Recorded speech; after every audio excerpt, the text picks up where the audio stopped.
Hola, bienvenidos. Muchas gracias por escuchar los programas de Puentes. Bienvenidos a una nueva emisión. Los invitamos, antes de comenzar con este programa, a visitar a nuestros buenos amigos de Avid en la Soundcheck Expo 2016. Esto se llevará a cabo los días 13, 14 y 15 de marzo allá en el World Trade Center de la Ciudad de México. Avid estará presentando Pro Tools First, la nueva versión de la mejor estación de audio digital diseñada para principiantes y productores profesionales.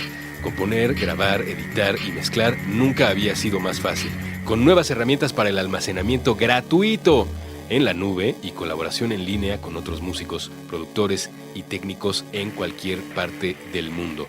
Para más información, por favor, los invitamos a visitar a nuestros buenos amigos de Avid allá en la Soundcheck Expo 2016, 13, 14 y 15 de marzo en el World Trade Center de la Ciudad de México. Muchas gracias a Avid, amable patrocinador de Puentes.me. Cine Garage. Aquí cabe todo el cine. Con Eric Estrada. Retrovisor. A través de Puentes. Hola, ¿qué tal? Muy buenas. Yo soy Eric Estrada. Están ustedes escuchando un programa más de Retrovisor. Como ustedes ya lo saben, este programa está dedicado a las películas que ya han pasado por la cartelera, que muchas de ellas ya están disponibles en otras plataformas, en otras formas de ver. Muchas de ellas ya están inscritas en los libros de historia, como es el caso de la de hoy, que cumple 30 años de haberse estrenado. Hasta donde tengo en mis apuntes y en mi guión, Blue Velvet o Terciopelo Azul, nos hicieron el favor de conservar el nombre original en México. Se estrenó en el otoño de 1986 en el mundo, alrededor del mundo. Nos estamos adelantando, no estamos en el otoño, estamos en una muy ventosa tarde en la Ciudad de México, muy fría, grabando el especial dedicado a Terciopelo Azul, el retrovisor dedicado a Terciopelo Azul, y no podría yo tener mejor compañía esta tarde en la Ciudad de México que la de Julio Martínez Ríos, quien amablemente se tomó el tiempo para venir a platicar conmigo de este, creo, ya nos dirás, Julio, yo creo que es un clásico. Bienvenido, muchas gracias por estar aquí. No, hombre, al contrario, gracias por la invitación, gracias, Eric. ¿Es un clásico, Terciopelo Azul, o es una película que está, como muchas de las películas de David Lynch o de las películas con mensajes abiertos o con formatos abiertos, es una película sobrevalorada? Ayer que la estaba revisando, yo decía, sí me gusta, pero no estoy tan seguro que sea tan buena como me acordaba que era. No, yo no la bajaría ni un escalón en mi top 20 de películas favoritas, no la cambiaría de lugar, no bajaría jamás del top 20, pero creo que me gustaba más antes de revisarla. Es que hay una definición de clásico que me gusta mucho, que es esta cosa que es perfecta en su género y que de algún modo sirve para ejemplificar de qué se trata esa disciplina, ese género, subgénero, arte, etcétera. Es una muestra representativa de. Y creo que sí no es exagerado llamarla clásico, porque sí representa, iba a decir el cine de los 80, pero quiero ir más allá. Perdónenme el atrevimiento, pero quiero decir que representa un montón de formas narrativas de los 80. Al ver la película, y sé que voy a sonar exagerado, pero... Hombre, Blue Velvet es exagerada. Lo menos que podemos hacer es un programa exagerado. Pero lo que creo que me ocurrió al verla, tenía mucho tiempo de no verla. Probablemente la vi hace... 20 años. O sea, yo la vi cuando estaba en la carrera. O sea, ¿la has visto solo 2 veces? La he visto solo 2 veces. Una vez para la clase de cine, que el profesor de cine nos enseñaba mucho cine que utilizaba el lenguaje clásico, Sí. Las formas más correctas de narrar una historia a través de un medio audiovisual. Fue una clase que tengo que decir, gocé mucho porque me costaba mucho trabajo. Nunca quise ser director de cine, ni tuve nunca ese impulso. Me interesaba entender el cine para poder escribir historietas, claro, y para poder contar historias. Y creo que ahí sí fue más mi perspectiva, cómo le haces para pues esta cosa de show don't tell, muestra no digas, y pues todo los encuadres clásicos, el cómo vas a contar con imágenes una historia, etcétera.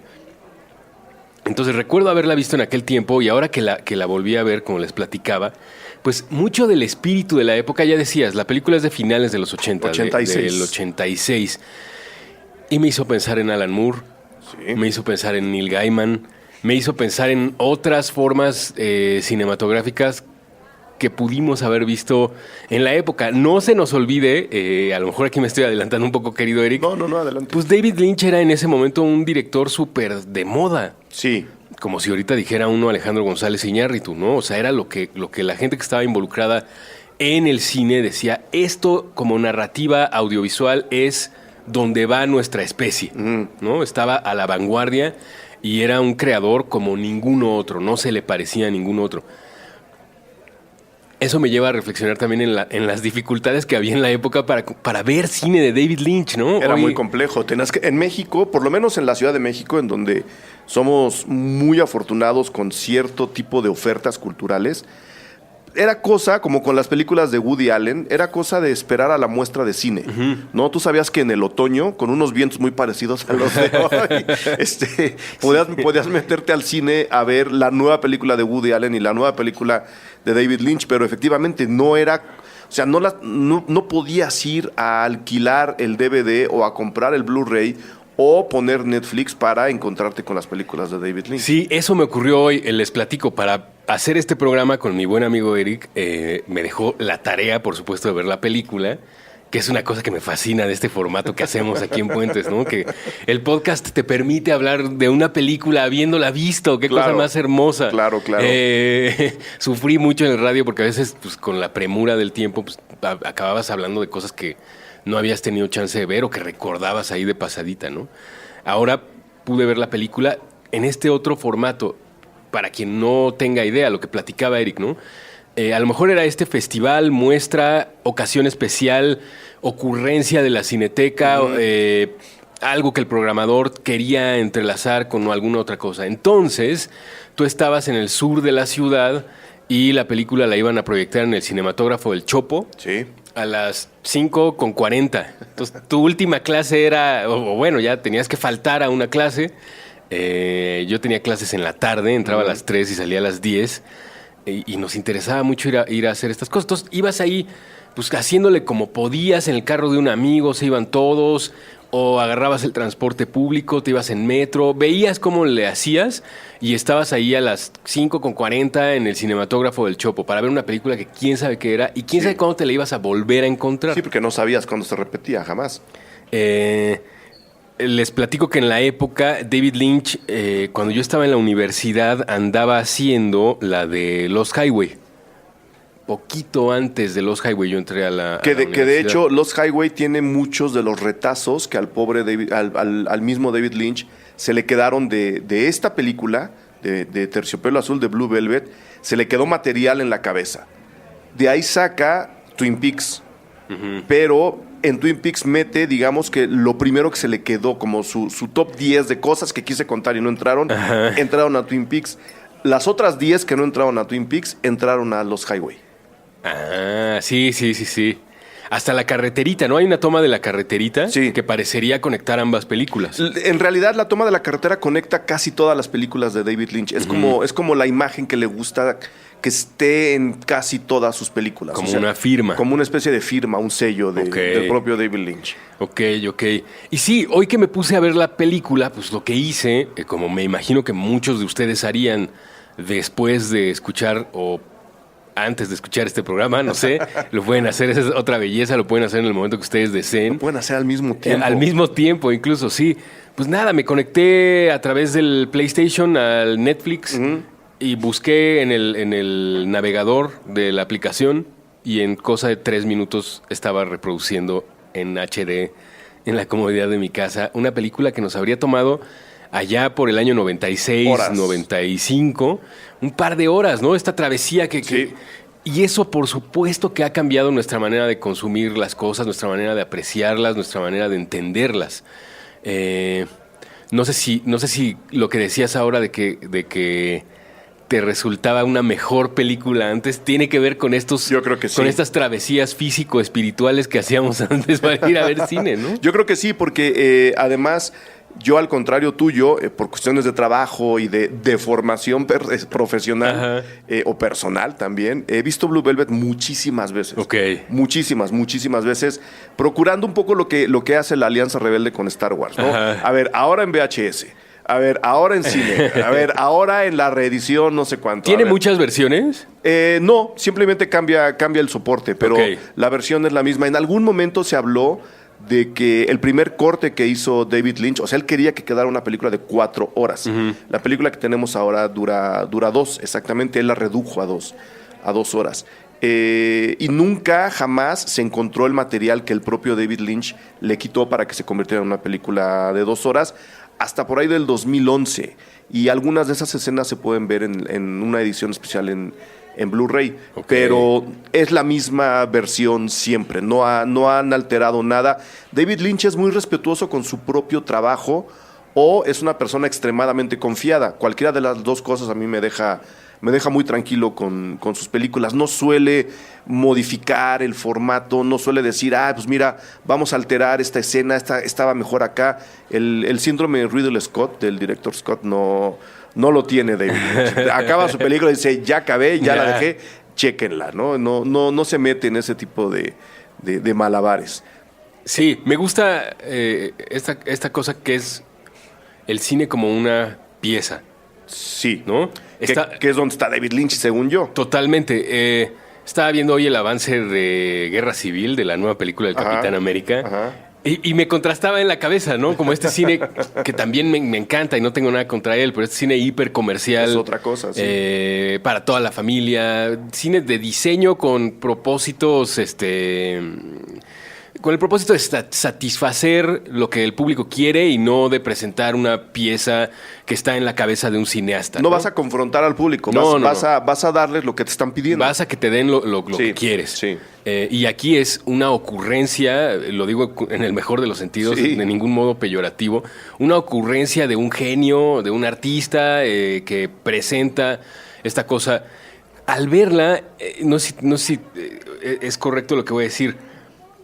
Te platicaba esto de las técnicas, ¿no? De la técnica narrativa y de cómo plantear una historia a través únicamente de elementos visuales sin que, por ejemplo, hubiese la necesidad de decirlo en los diálogos, que de repente lo hace la película, porque de repente todas las piezas narrativas lo tienen que hacer, ¿no? Necesitan de repente un poco de eso, necesitas, sí. exacto, algún diálogo explicativo. Y en esta forma, como lo iba contando David Lynch en la película, este planteamiento muy bonito del pequeño pueblo estadounidense, del papá que le ocurre esta enfermedad y del joven Jeffrey que está ahí preocupado, etcétera, me hacía pensar, por ejemplo, en cuando vas y visitas un restaurante francés de estos muy, muy, muy tradicionales, muy apegados a las técnicas y recetas tradicionales de la cocina francesa. Ajá. Eso me hacía sentir este cine de David Lynch. Yo sentía un poco que estaba viendo, y tú corrígeme si estoy en un error, porque sabes bien acerca del tema, sentía como que estábamos ante un alumno de Hitchcock. Sí, no, por supuesto. O sea, no solo ante un alumno de Hitchcock, que lo es, o sea, David Lynch admira a Hitchcock, lo ha dicho varias veces, sino alguien que admira a ese cine clásico al cual tú te estabas refiriendo hace rato. Y ahorita voy a tratar de desarrollar, porque además encontré justo se le llama de muchas formas, la escena sexual, le dicen unos, la escena de la violación, le dicen otros, que leyendo la reseña de Roger Ebert, el famosísimo crítico Roger Ebert, publicada en el otoño del 86, Wow. que a él no le gustó, ahorita la comentamos, dice, tiene una escena de espionaje sexual de la cual Hitchcock se habría sentido orgulloso, que es la escena de la violación, me imagino que es a la que te estás refiriendo, Sí, que sí, sí. está Jeffrey oculto en el closet de Dorothy, esta chica enigmática que se le atraviesa por la vida, y él ve lo que ella está haciendo como cuando Anthony Perkins está espiando a la chica en Psicosis, ¿no? Sí, y yo me sentí también como en La ventana indiscreta. Sí. Y tiene una cosa de voy a inventar términos, perdónenme, me lo hago a partir de mi ignorancia. Tiene una cosa como de horizontalidad teatral. Sí. Si tú miras el teatro, pues ocurre de izquierda a derecha, ¿no? Un poco como así va la narrativa. Y es una cajita horizontal, un escenario de teatro. Y sentía que mucho de lo que ocurría en la película tenía esta cosa como de horizontalidad teatral. No sé cómo definirlo de una mejor manera. Es eso. Lo que pasa es que David Lynch hace un juego muy interesante. Si recordamos Psicosis, en el momento en que Bates está espiando a esta chica, sabemos que es su ojo el que está viendo todo lo que estamos nosotros viendo. Ajá. Pero Hitchcock se da la libertad de repente tener apuntes visuales, acercarse, alejarse, no mantenerse a la distancia a la que estaría el personaje con respecto a lo que está viendo. Uh-huh. David Lynch, como un muy buen ejecutante del famoso posmodernismo, que es por lo que se puso de moda en los 80, que la teoría del posmodernismo, la mezcla por la mezcla, estaba muy en boga. Lo que hace es decir, voy a imitar a Lynch desde el punto de vista teatral y lo voy a dejar en el punto de vista teatral. Le voy a quitar lo cinematográfico a Lynch y lo voy a presentar como yo lo estoy haciendo. Uh-huh. Y la escena de la violación es justo eso.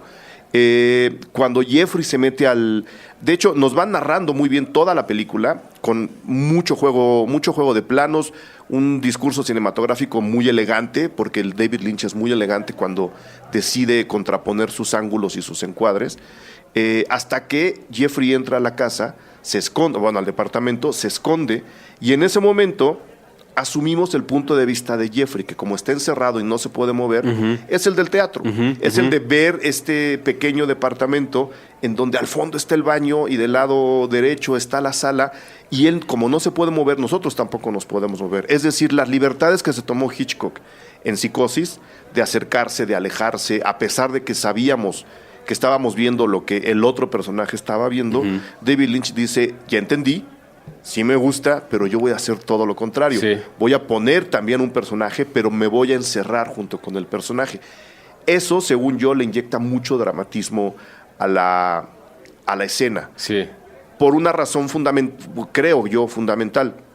Cuando tú tienes un discurso visual más suelto, como el de Psicosis, sabes que cuando el peligro se presenta, la cámara puede escapar, ¿no? Porque no estás tomando realmente el punto de vista del personaje. Sabes dónde están los personajes, pero la cámara está en otro lado siempre. Entonces el peligro real no está hacia la cámara, que en pocas palabras somos nosotros. Cuando David Lynch encierra la cámara junto con el personaje y nos presenta el peligro alrededor, contra quien está atentando es contra nosotros mismos. El personaje viene sobre nosotros mismos. Uh-huh. Por eso cuando empieza todo este malabareo de personajes enfrente de él, uno se siente agredido. La escena es fuerte, la situación es tensa, es una cosa muy gráfica además, y justo por ser gráfica, todo se nos viene a nosotros encima, porque estamos viendo a través de los ojos del personaje, no lo que el personaje podría estar viendo. Esa es la gran diferencia con Psicosis, pero por supuesto le aprendió la escena al 100% y se nota que le estudió. Y en ese inicio, te digo, hay algo como de la ventana indiscreta en la forma también como presenta personajes. Hay un poquito de La Soga, en que de repente, ya ves que en La Soga todo ocurre en este comedor, ¿no? Sí. Y de repente, en diferentes escenarios que tenemos, la casa de Sandy o la jefatura de policía, de repente se convierten como en estos escenarios, teatrales. Teatrales. Que es lo que ocurre con el escenario donde se desarrolla toda la película de La Soga. No sé si es algo que también tiene que ver con el diseño de arte, con el maquillaje, que remite muchísimo a Hitchcock. Eso y la pulcritud de los movimientos de cámara, ¿no? Que ya los platicabas tú. Son súper limpios, súper clásicos, hechos como de manual, como deben hacerse. Milimétricamente, sí, como deben hacerse. El emplazamiento 45 grados, campo contra campo, ¿no? Cuando la gente piensa me tengo que acercar, cuando la gente se distrae, la cámara se aleja. Es muy clásico en su discurso visual, Lynch. Y yo creo que aquí él estaba pues empezando ya a marcar de manera mucho más presente ese juego de personajes en la teatralidad que tú mencionas, que, uh-huh, que ya lleva a una radicalidad muy angustiante, porque sus películas son angustiantes, uh-huh, todas. en Inland Empire, no sé si la viste, ¿no? No, esa no la he visto. Que vemos todo el tiempo, los escenarios son justo eso, ¿no? La toma de los conejos, por ejemplo.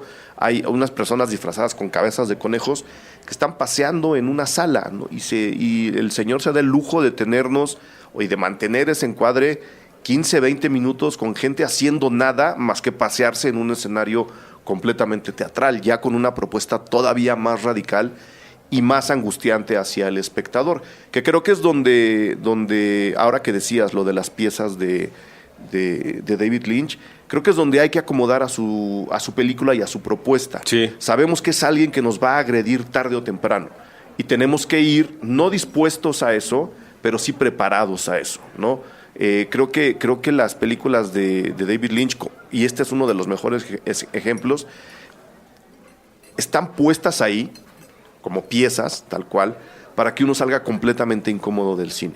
O sea, Lynch creo que está pidiéndonos que en la comodidad supuesta, en este caso de la casa, pero antes del cine, en donde también tenías todo puesto para disfrutar una película, no te sintieras tan a salvo. Creo que su propuesta sí es muy extra cinematográfica, pero la hace a partir de sus películas. Es decir, pues mira, tu mundo, tomemos en cuenta que vive en uno de los países más acomodados del planeta y que él nunca ha tenido en realidad penurias económicas. Sí, yo creo que su idea es decir, pues mira, te estamos poniendo todo para que disfrutes, entre comillas, para que te la pases bien, entre comillas, para que no tengas que pelear por nada. Yo voy a hacer todo lo posible para que, aprovechando todas esas comodidades que se me dieron, a ti se te haga la vida un poquito más difícil, un poquito más incómoda. ¿Sería una forma de cine de horror? Es una especie de cine de horror. O sea, Blue Velvet tiene muchísimo de cine de horror.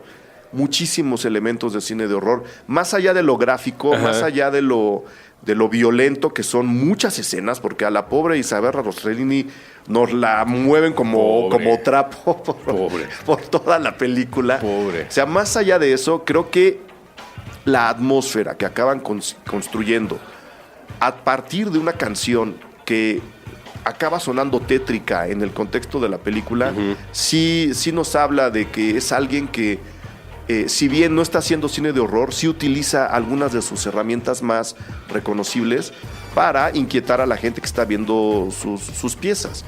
Y prácticamente todas sus películas tienen algo de ese toque, ¿no? Algo de ese toque entre surrealista, onírico, gráfico, violento. Que lo explota mucho más en Twin Peaks y en los Highway. En los Highway, porque los ya Highway sí se radicaliza más. Sí. No, se radicaliza más. Déjame hacer el primer corte de Por favor. Porque a mí sí me regaña Mitzi, entonces... A mí también, pero escapo. Hagamos el primer corte y ahora venimos.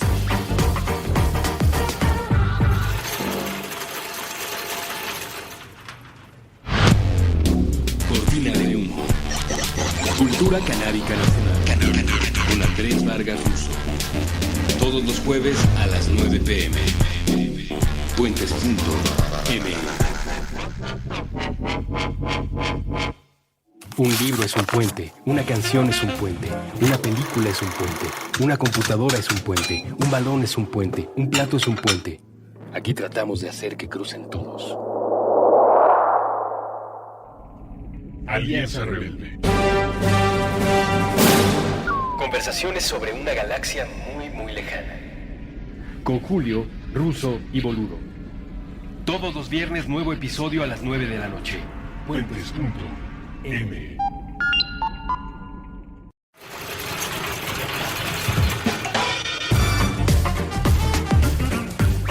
Ahora sí, estamos de regreso. Sí, como te decía, mucho del material que tenía para Blue Velvet se lo jala primero a Twin Peaks, que empieza como una especie de thriller, que es como empieza también Blue Velvet, ¿no? Como una investigación policíaca de segunda, ¿no? Porque tampoco estamos con los agentes de la CIA ni del FBI que vengan a investigar. Sí lo son, pero no traen este aparato, al contrario, los despoja del aparato para meter la narración de Twin Peaks a partir de lo que planteó en Blue Velvet. Pero también tiene muchos toques de terror, ¿no? Tanto en la serie de tele como en la película. Que ahí yo no sabría cómo manejar Twin Peaks, por ejemplo. Si como todo, película y serie, o como dos cosas separadas, porque una acaba filtrándose en la otra. De hecho, yo de Twin Peaks solo vi la primera temporada. Bueno, no la que hizo ya la hija después, sino la que hizo solamente David Lynch. Y me encanta. Okay. Me gusta mucho porque tiene, te digo, estos toques surrealistas, de que de repente dices, esto es una pesadilla, ¿no?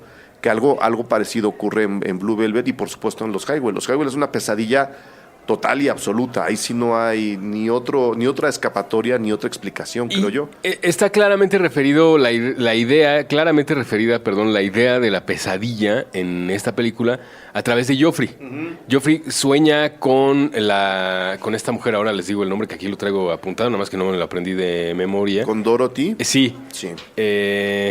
Dorothy Valens. Sí. Él sueña con ella, pero generalmente todos los sueños que tiene son de horror, sí, ¿no? Le provocan miedo. Cuando a ella la asocia con el placer es en la vigilia, realidad. Cuando está despierto. ¿No? Que se vuelve su amante secreto, ella misma lo llama de esa manera. La canción es interesante, ¿eh? Me metí a ver...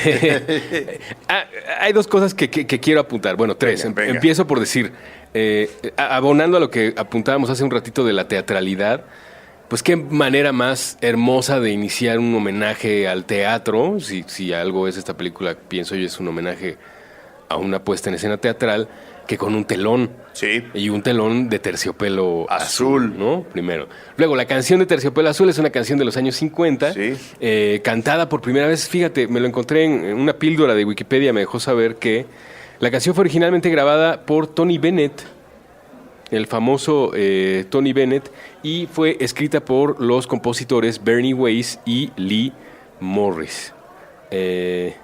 Aquí apunté algunos nombres que no sabía que, por ejemplo, le habían puesto el nombre correcto en español, en México. En México, Terciopelo Azul. Habría sido demasiado, ¿no? Mira, yo tengo algunos nombres en español sugeridos, Detective Pervertido.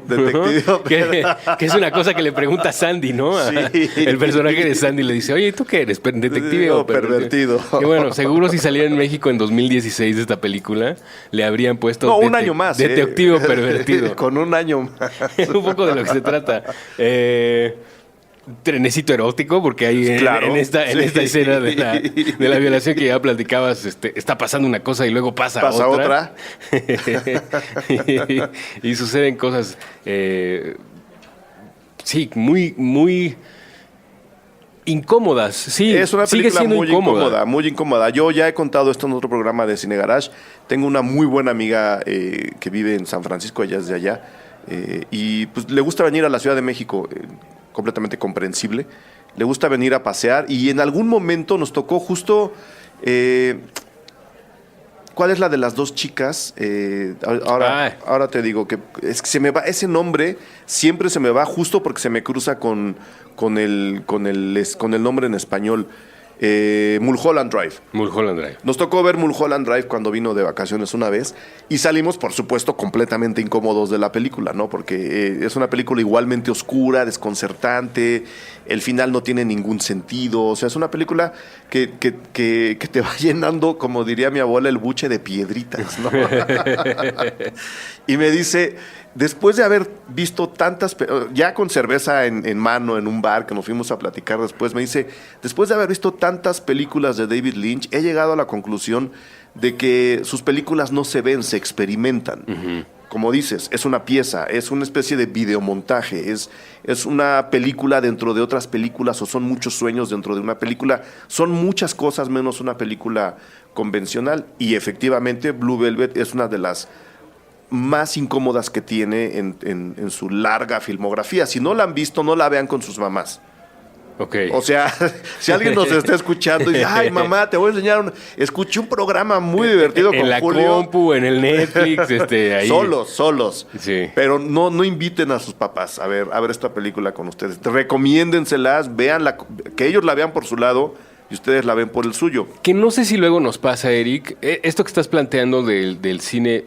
Voy a hablar voy a poner palabras sobre la mesa que tú no has dicho, pero perdóname. De este cine de sensaciones, de este cine sensacionalista, sí, o sensacional. Sensual. Sensorial. Lo que quiere es hacernos experimentar esa sensación de estar en el cine. Luego no sé si somos muy ansiosos y estamos muy acostumbrados como especie a que nos cuenten una historia que tiene 3 movimientos, sí, principio, en medio y final, y se acabó. Sí. Me encantan las historias así, las disfruto como nadie y me parece que esa estructura a mí me ayuda a construir el mundo. Uh-huh. A nuestra propia concepción del mundo es eso, ¿no? Y luego el hecho de que nos hagan ir al cine como a ver nada, uh-huh, o lo que parecería ser nada, es complicado. Y con autores contemporáneos como González Iñárritu o el propio David Lynch, pues sí, creo que a veces somos duros e injustos, justo porque también el mundo nos exige que tengamos una conclusión inmediata de las cosas, ¿no? Claro. Si sepamos luego, si la carita del Facebook que queremos poner y lo que hemos platicado aquí, ¿no? Como reducirlo a pulgarcito o no pulgarcito. O a 3 estrellas. O a, ¿no?, estrellas, o a lo que sea, ¿no? El sistema de calificación que se quiera. Y a veces, pues sí, supongo que los artistas funcionan de otra manera y no están pensando en una reacción inmediata, sino que te quedas como marinando el sentimiento. Claro. O sea, yo no he conocido a nadie que yo pueda considerar cercano a mi círculo, tanto de amistades como profesional, que salga de una película o de David Lynch o de, te voy a decir, incluso Lars von Trier, ¿no? Que yo sé que no me gusta, pero no lo digo cuando salgo del cine. Ajá. Y no conozco a nadie de este círculo en el que nos movemos y en el que afortunadamente te tengo a ti, que salga de una película de David Lynch y diga, claro, es la mejor película que ha hecho. Te tienes que tomar el tiempo y tienes que dejarlo reposando en tu cabeza, uh-huh, tienes que llevártelo a la cama, probablemente tener pesadillas o sueños y luego decir, no me gustó o sí me gustó. Pero lo que estás diciendo con gente como David Lynch y lo que estás diciendo incluso con gente como González Iñárritu, es decir, no me gustó la conclusión a la que estoy llegando, pero la experiencia en sí puede ser incómoda, puede ser desagradable, pero no por eso puede ser despreciable. O sea, creo que hay muchas películas muy valiosas que tenemos que enfrentar y nadar en contra de la corriente de la propia película para llegar al otro lado y después de haberlo pensado decir, pues mira, la conclusión a la que estoy llegando después de esa experiencia no me está gustando, sí, pero la experiencia es completamente necesaria. Claro, y a veces también nos hace falta ser humildes y decir, creo que no me estaban hablando a mí. No era una película para mí. Porque nos la agarramos contra los directores, contra los actores, contra los autores. No, oye, ¿sabes qué? Creo que le estaban hablando a usted, joven. ¿No? O sea, a mí, ¿no? Es como cuando te señalan en la calle. Lo tenemos muy claro, ¿no? Cuando yo, por ejemplo, le eché muchas ganas para ver Frozen. Sí. No tengo hijos, no es una experiencia a la que yo naturalmente me expondría, no es el tipo de animación que yo naturalmente vería. Y dije, oigan, ¿saben qué, chicos, jovencitos? Creo que les están hablando a ustedes porque a mí no.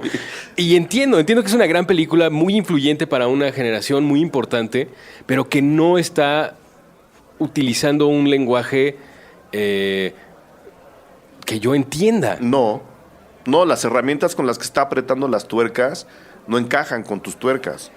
Y luego, decir eso, estoy hablando de una película de gran industria como Frozen, ¿no? Pero decir eso de un autor como David Lynch, uh-huh, pues puede llegar a ser, o sea, entiendo que puede llegar a ser muy complicado, porque no necesariamente me está hablando a mí. No. Justo como el fenómeno que me ocurre con Frozen, puede estarme ocurriendo con David Lynch. No, o sea, no está enviando su mensaje para que yo... Para que tú lo caches. O sea, es un balón que no te toca rebotar a ti. Sí. Es un poco lo que decía Roger Ebert en su crítica. Tengo aquí la liga, la voy a pegar para que la... Está en inglés. Hijo, qué padre. Está en inglés, pero me la encontré ahí y la verdad, pues digo, por algo lo admiro, ¿no? Es alguien muy sincero y en pocas palabras lo que está diciendo es eso. Se las voy a resumir de manera espero, muy, muy, muy rápida y lógica. Él dice que tiene la película partida en dos y que cada una de esas dos partes tira hacia su lado y acaban rompiendo a la película en 1000 pedazos. Tiene primero las acciones y los ambientes del pueblo completamente americano, muy colorido, donde todo se ve muy artificial, donde parece que la gente está hablando como en series de televisión de los 50, muy acartonado, ¿no? Como muy metido en una estética televisiva decadente. Y por el otro lado, tiene estos encuentros sexuales sadomasoquistas con traumas muy revueltos y oscuridades muy evidentes en los personajes, que a él le planteaban una relación entre los personajes mucho más interesante que lo que ocurre, digamos, a la luz del día. Porque además la película más o menos camina también en esos niveles. De día ocurren unas cosas y de noche ocurren otras completamente diferentes. Y él decía que, hablando de nuevo de Isabella Rossellini, su personaje le demandó tanto, le exigió tanto y a ella la maltrataron tanto que merecía una película más comprometida con ella misma.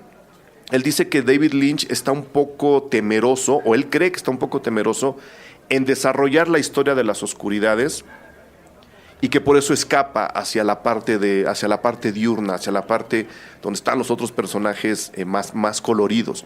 Como que no se tomó el compromiso para irse a las profundidades de las profundidades, por ponerlo así.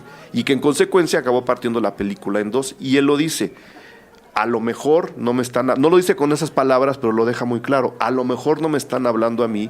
El cine que a mí me gusta ver está más del lado de Hitchcock, está más del lado de las oscuridades de Blue Velvet, y creo que haber caminado por ahí nos habría entregado una película más tradicional, como acabas de decir tú, en 3 actos, con una conclusión más lógica y más real, si es que con esos personajes se puede tener una conclusión lógica.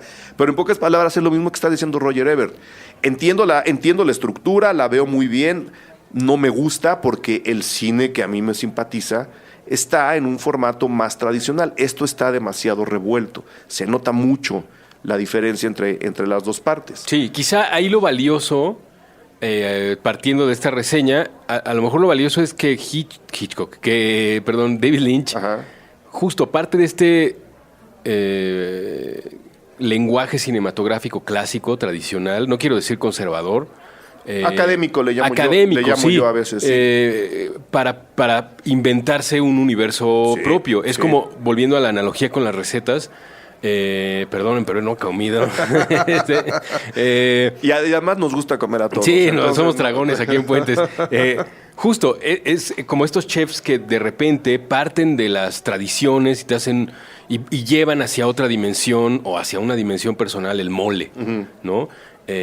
O una receta hiper clásica, hiper tradicional, pero que ellos la quieren representar de una manera... De otra forma, más personal. Loca, moderna, llámenle como deseen, ¿no? Pero que es una interpretación personal de algo que es prácticamente de dominio público. Sería el mismo caso de David Lynch, ¿no? Sí. El lenguaje cinematográfico, que es esto, un idioma que hablamos muchísimos seres humanos sobre el planeta Tierra. Él lo agarra para hacer esta presentación, esta receta única, atrabancada, pero parte, lo que es bonito, creo, es que parte de la tradición, parte de la academia, parte del lenguaje correctamente acentuado e iniciado con mayúscula. No está, no está haciendo como luego vemos en YouTube, que es otro lenguaje, ¿no? En YouTube el lenguaje es cortar sobre el propio eje, ¿no? Sobre el eje donde estás. Sí. Pues eso lo ve una persona que es los estudiantes de cine que nos hagan favor de escucharnos. A mí me da horror, imagínate. Yo creo que se horrorizan, sí. Pero ya es, a partir de eso ya se inventó un lenguaje nuevo, como el graffiti, ¿no? Sí. El graffiti en la calle pues no necesariamente utiliza mayúsculas, minúsculas y acentos, sino que es su propia cosa y es su propio código y es...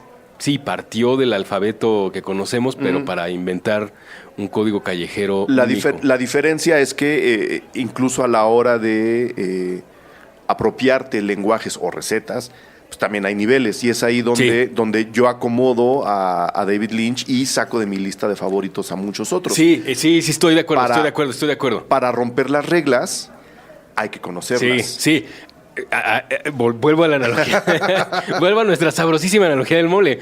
Si alguien va a hacer una cosa atrabancada con mole, pues tiene que saber hacer un mole de receta. Con los ojos cerrados, ¿no? Sí, como decías, de receta, sin ver el cuaderno. Se la tienes que poder resolver así, de memoria. Y tienes que saber cuándo apagarle al fuego para que quede en el espesor ideal, para que el mejor paladar quede satisfecho. Porque eso solo te lo da el conocimiento clásico de la repetición, de hacerlo una y otra vez, practicarlo, entenderlo, y una vez que estás ahí, ya te mueves, sí. Lynch entiende perfectamente el lenguaje cinematográfico clásico. Cuando hablo de lenguaje cinematográfico clásico, trato de explicar a las personas que, como producto residual de los 90 que soy, pues la gente se escandalizaba mucho porque había este otro lenguaje cinematográfico no clásico, que era el del videoclip musical, con el que de alguna manera se va conectando David Lynch poco a poco. Primero, por ahí están los Pixies haciendo una canción para Eraserhead, y luego a mí lo que me tocó con mayor fuerza pues fue la banda sonora de Lost Highway. Claro. Trent Reznor estaba ahí trabajando con él. Marilyn Manson estaba trabajando con él, pero Trent Reznor fue el que más, más participó. Sí. En el momento cúspide de MTV, además. Sí. ¿No? En aquel tiempo, Trent Reznor y Marilyn Manson, no nos lo van a creer, pero eran artistas de vanguardia. Sí. Se los juro que en algún momento eso ocurrió. No eran headliners de festivales todavía. Eran artistas. Digo, lo agradezco, pero antes no. Sí, o sea, no era lo que pedían los cuarentones. No. Era lo que andaba oyendo la chaviza. Eran actos de muchísima vanguardia y, por supuesto, relacionados con David Lynch, a quien se le veía como, pues sí, como creo que había una especie de equivalencia, ¿no? Entre Reznor, Manson, los artistas de esa vanguardia y el atrevimiento de David Lynch. Había como este espíritu de atrevimiento. Porque yo creo que, por ejemplo, hablando incluso de Marilyn Manson, pero más directamente de Trent Reznor, sí había también este deseo de jugar con el lenguaje de lo que hasta ese momento se conocía como música popular. O sea, Trent Reznor, yo cuando empecé a escuchar a Nine Inch Nails me encantaba porque reconocía ahí todos los sonidos del rock and roll que yo había disfrutado antes de escuchar eso, pero estaban acomodados de una manera diferente. Y eso era lo que me llamaba de gente como Trent Reznor. Y Marilyn Manson, pues más o menos estaba haciendo cosas así. Lynch llevaba 10 años o más, porque Lost Highway, que en español se llamó Por el lado oscuro del camino. ¿Ves? Mis nombres no estaban mal, Eric. Es del 97. O sea, Lynch ya había conseguido dejar claro que él sabía hacer cine, pero no iba a hacer el cine tradicional que todo el mundo quería que él estuviera haciendo. Entonces ya había conseguido dejar su sello y yo creo que lo explota con una de las mejores películas de finales del siglo XX, que es precisamente Los Highway, que seguramente tendrá un programa futuro en el retrovisor de Cine Garage. Ahora, ahorita que dijiste siglo XX, sí la sentí muy siglo XX la película. Sí, claro, porque además tiene un espíritu retro muy extraño que a Lynch siempre le ha gustado tener en sus películas. Sí. Siempre parece que ocurrieron hace 15 o 20. No importa cuándo las veas, parece que pasaron hace 15 o 20 años. O sea, sí es muy atemporal. Por ejemplo, esta... sí. Los autos, iba a decir. Los coches. Los autos que salen son autos como de los 50. Sí. Ni siquiera de los 60, ¿no? Son unos lanchones que se ven todavía más viejos. Yo creo que eso se debe en parte a que mucho de la inspiración de la historia de la película viene de la canción, que sí es de los 50. Es del año 50, sí. Fíjate, creo que eso sí tiene que ver con la inspiración de la película, que viene directo de Blue Velvet, la canción. Y volviendo a lo de Blue Velvet y lo de las piezas y este otro cine, ¿no? Otro cine. O sea, en Guerra Civil, Vengadores, pues te están dando la mayor cantidad Capitán América, Guerra Civil, te están dando la mayor cantidad de elementos para que llegues con un montón de información al cine y ya digas, sé que va a salir el Hombre Araña, sé que va a ocurrir esto, sé que va a ocurrir tal.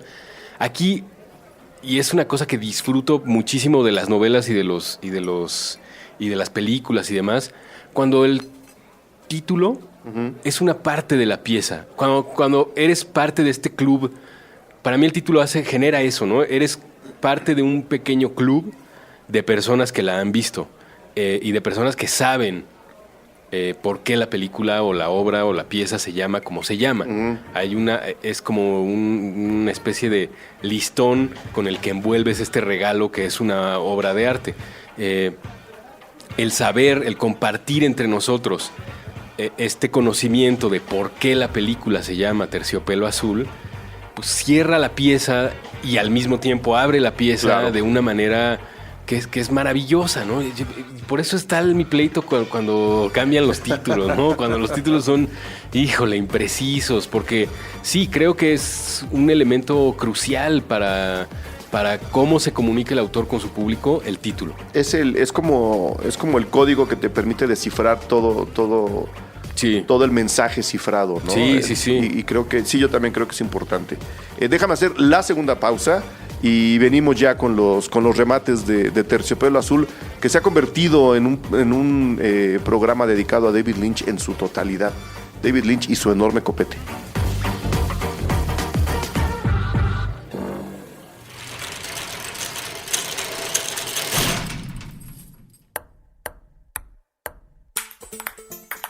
Prestar pensamientos, pelotear partidos, platicar películas, palidecer por placer, pintar paisajes públicos, postularse para Padawan, pasear por planos paralelos, percibir pequeñas partículas, por palabra procrear planetas para progresar por plataformas pixeleadas, pulir parlamentos, proteger paraísos, pausar. Puentes propone probar, preguntar, permitir, participar, persistir, pajarear, practicar, permanecer, palpitar, perseguir, parar prejuicios, permutar. Permea paz. Proyecta Puentes.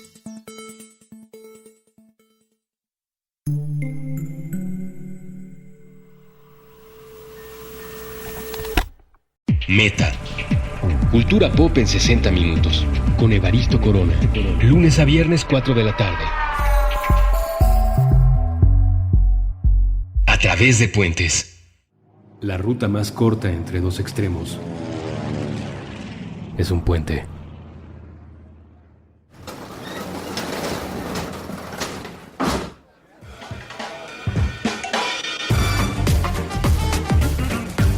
Ahora sí, estamos de regreso.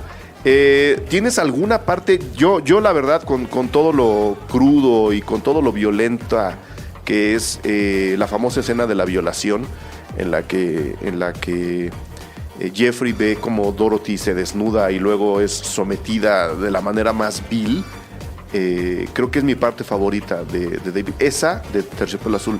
Esa y la parte cuando se encuentran a la famosa oreja llena de hormigas. Sí. Son como dos momentos que han marcado mi gusto cinematográfico por muchísimas razones. Okay. No sé si tú, ahora que la revisaste con toda esta distancia, yo confirmo que son mis escenas favoritas cada vez que la veo, porque sí la he visto muchas veces. Pero tú la has visto solamente dos. Solamente dos. Con una separación importante, ¿no? Pues sí, esta escena de la violación, pues es impactante porque es frágil, ¿no? O sea, hay un momento en el que todo se va a salir de control y puede convertirse en una película horrorosa, o puede moverse hacia un lugar muy erótico. Está pasando algo, pues, que hasta te sientes raro, ¿no? De verlo. Estás viendo a una mujer en lencería hermosa, pero sabes que estás haciendo algo malo. Un poco como el personaje. Claro, no deberías estar ahí. Te está transportando profundamente a las emociones del personaje, ¿no? Estás disfrutando la belleza que está ante ti, pero al mismo tiempo sabes que está completamente mal, que estás invadiendo un espacio. Como espectador, sabes que estás invadiendo un espacio, que estás en un sitio donde no deberías estar. Esa parte me parece muy hermosa, ¿no? Cómo juega con tus sentimientos y luego te incomoda lo que ocurre después, claro, ¿no? Que es terrible. Y hubo una parte... fíjate que no le había dado yo esta lectura, pero no entiendo bien por qué. A lo mejor ya saldrá por ahí de mi cabeza en algún momento. Me hizo pensar, ya les decía, en muchos cómics de los 80, en muchas cosas que referían a finales de los 80, para quien no esté al tanto, al menos en el cómic estadounidense, hubo un impacto gigante de los directores ingleses, de los directores británicos, mejor dicho, y Alan Moore, Grant Morrison, Neil Gaiman fueron cruciales, ¿no? Eran también artistas de la hipervanguardia en aquel momento. viendo la película pensé mucho en el principio de Sandman, un cómic clásico de Neil Gaiman, y pensaba yo mucho, no sé por qué, lo vamos a entender todos juntos ahora que se los platiqué, en La broma mortal de Alan Moore, que es una historia de Batman, donde el Guasón, un poco lo que ocurre, la anécdota es que el Guasón abusa de Bárbara Gordon, la batichica clásica, y le da un tiro y la deja sin poder caminar. Al mismo tiempo, la historia sirve para mostrarnos que Batman y el Guasón no son más que personas que se necesitan, son opuestos que se necesitan. La historia es preciosa, termina con el Guasón contándole un chiste a Batman y los dos riéndose bajo la lluvia. Yo recomendaría, como luego lo haces tú amablemente en muchos programas, Eric, yo recomendaría que vean Blue Velvet y luego, porque es posterior, o sea, esto es del año 86. Sí. La broma mortal, que es una pieza ahora muy polémica, La broma mortal es del año 88. Ok. Pero esta referencia al cine noir, que las dos piezas tienen, sí, está presente. Y luego, en el momento en el que se llevan de paseo a Jeffrey, yo no podía dejar de pensar en los villanos del Batman del 66. Porque son estos tipos, son como unos villanos del Batman del 66, pero muy perversos. Sí. ¿No? Son unos tipos que están dispuestos a hacerle cualquier cosa a esta chica que peligra con ellos, y nunca habías visto ese nivel de peligro en la serie de televisión de Batman. Pero hasta cómo están vestidos. Hay uno de ellos que lleva un saco plateado, cómo hablan, cómo se ríen, cómo son malos casi en una versión ñaca de la maldad. Me remitió al Batman del 66. Okay. Entonces, no sé si ya ahí estoy elucubrando, si el propio Lynch quería o no quería, sí. Tiene alguna intención de referir a una serie de televisión que en aquel momento estaba cumpliendo 20 años. Y si luego, en algún momento, Alan Moore tenía ganas de referir una pieza intrincada, violenta, como Blue Velvet. Yo no sé, yo creo que, por lo menos lo poco que conozco de los cómics, pero tratando de entender la figura del villano o a la villanía misma, pues creo que son modelos muy elementales en las narraciones humanas, ¿no? Los villanos suelen ser de una forma, algunas veces acentuamos unos puntos, algunas veces acentuamos otros. Es padre que los acentos coincidan, así como lo estás mencionando tú, y creo que es parte también del juego de la película, ser tan abierta y al mismo tiempo tan clara que te haga llegar a conclusiones de tu propio historial, sí, ¿no? Que con tu propio bagaje digas, claro, me está hablando de lo mismo que me está hablando este chavo y está haciendo lo mismo que hicieron en el 66 con Batman, sí, porque es tu bagaje. Este hombre asesino, el hombre amarillo, sí, en su pinta, pues medio te recuerda al Guasón, al Pingüino de Batman 66, pero ese amarillo te lleva también a Dick Tracy. Sí. Y a estos personajes esas señales, o sea, me hacía pensar en eso. Es que eso es justo el juego de David Lynch. Justo eso, dejar que quizá no lo hace de manera consciente, no está poniendo eso para llevarte exactamente ahí, pero sabe que hay señales que te van a llevar a algún lado a ti. No a todo el público al mismo tiempo y de un solo golpe, sino a ti.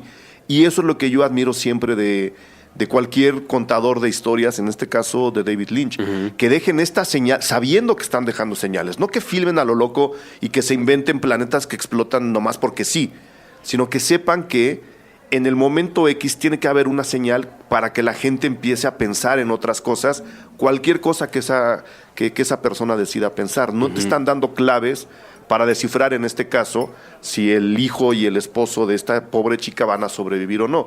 Te están dando claves para seguirte metiendo en el mundo que él mismo está desarrollando, que creo fue justo lo que Roger Ebert no comprendió, que las señales no son para cerrar la película, sino para abrirla, para decir, este hombre está vestido de blanco, Dennis Hopper inhala poppers en tanques gigantes, pues porque es malo, ¿no?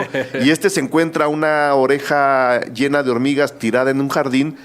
No son pistas que te estoy dando para que tú las unas y al final descifres el código. Son pistas que te estoy dando para que esto va a sonar un poco zen light, pero es un poco para que tú mismo descubras qué traes en la cabeza. Sí. Sí, lo que es interesante es que lo de la oreja y lo del esposo y el hijo terminan siendo un poco lo menos importante Sí. o sea, el misterio que detona toda la aventura Es la oreja. termina siendo lo menos importante, aunque es el principal imán del protagonista, ¿no? Jeffrey dice que lo que más le gusta de lo que está ocurriendo es que él está en medio de un misterio. Sí. Y encontré el dato. Eso lo dice justo a la mitad de la película. O sea, Ok. si tú cronometras la película y encuentras ese momento, cuando Jeffrey dice, estoy a la mitad de un misterio, lo dice justo a la mitad de la película. Ah, qué bonito. O sea, así de controladas tiene las cosas David Lynch. Y termina siendo lo menos importante. La resolución del misterio no es tan importante como la forma en la que ellos dos se involucran, la especie de traición sentimental que él le juega a Sandy, que al final lo perdona, es buena onda y representa la luz y las cosas buenas. Y está guapa. Es preciosa. Lo que no acabo de saber si me gustó es ese final en el que Jeffrey es finalmente arropado por una familia, que lo vemos como muy desapegado de su familia, aunque al principio nos muestran al papá y todo, luego ya no lo vemos como tan un tipo de familia, es más bien un tipo solitario que Sí. nos dice Sí, que se le han ido todos los amigos del pueblo, ¿no? Sí. Yo tampoco estoy tan contento con el final. Eso sí, necesitaríamos una mesa redonda. Sí, sí, para- o reinterpretarlo y tratarle de encontrar ahí por dónde Porque lo la acomodamos. película tenía 3 finales, de hecho. O sea, Órale. 3 finales más al que tenemos en la de ahora. Entonces, Ok. yo creo que igual ninguno tenía sentido. Hablando de que lo que desata la investigación acaba siendo lo menos importante en esta investigación, es una herramienta más del cine negro, del film noir típico norteamericano, el típico cine negro de Estados Unidos. Y hay un libro dedicado justo al enfoque psicológico del género.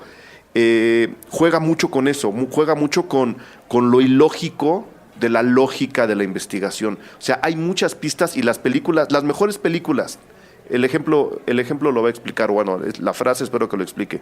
Las mejores películas del cine negro norteamericano están llenas de sinsentidos. Y una de las más famosas de ellas incluso revive personajes dentro de la propia narración. O sea, están muy Wow. metidas en el análisis de la lógica racional a través del lenguaje, incluso de los sueños.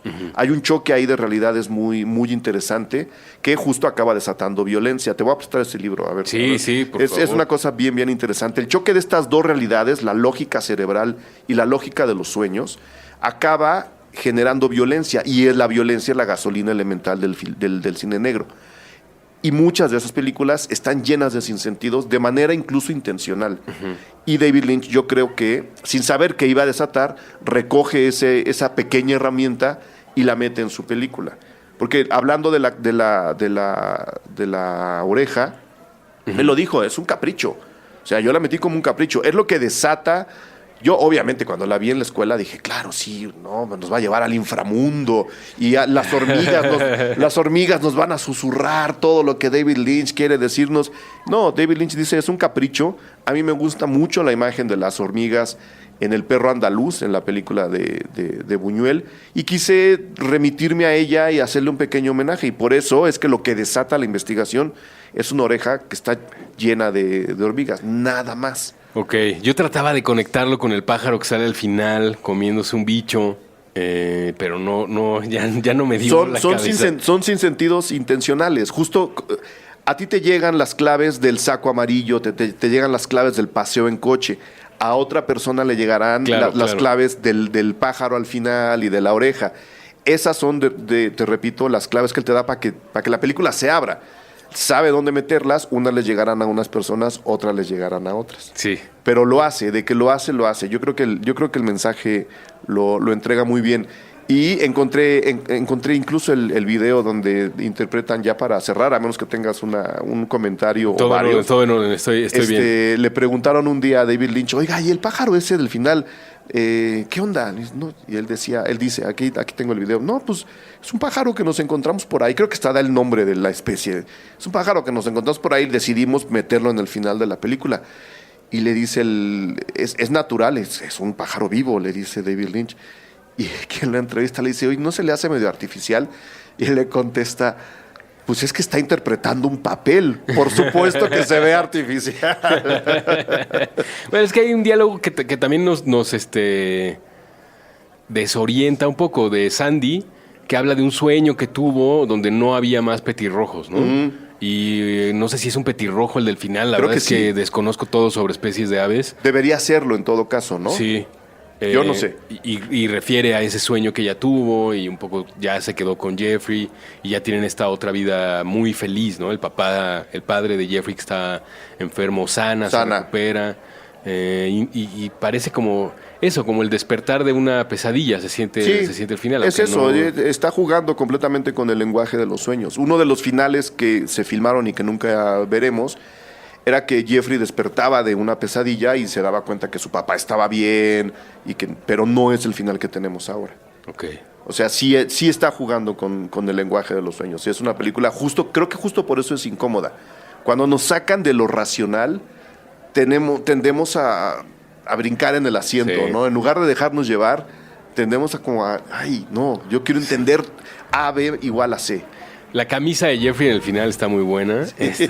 Su traje también, este traje negro con una corbata color plata, es padrísimo también. Creo que toda la ropa de la película está bien, toda la ropa. Padre. ¿Algo más que quieras agregar, mi estimado todo, Julio? ¿no? Pues mi agradecimiento por haberme invitado a este programa, Eric. Muchas gracias. Al contrario, sabes que aquí eres bienvenido siempre que quieras. No tienes que tocar la puerta. Un gusto. Aquí estoy para lo que se ofrezca. Ya quedó ahí Blue Velvet, queda la recomendación. Vamos a dejar la bitácora aquí abajo. Véanla, está en Netflix, ya se los acabamos de decir. Ya les dijimos que pueden leer después de ver la película. Yo los invitaría después a ver justo Twin Peaks, la película, y luego, si no les da miedo, ver Lost Highway. Porque hay que tener, veanla de día. Y paciencia, ¿no? Mucha Porque paciencia. No entiendo nada. No, es la radicalización de la misma propuesta, es justo eso. Sí. Que es un caso sin resolver también, Lost Highway. Sí. Es justo eso. Por ahí va. Pues bueno, Julio, mil gracias. No, muchas gracias. Viva David Lynch. Cine Garage. Aquí cabe todo el cine. Con Eric Estrada. Retrovisor. A través de puentes.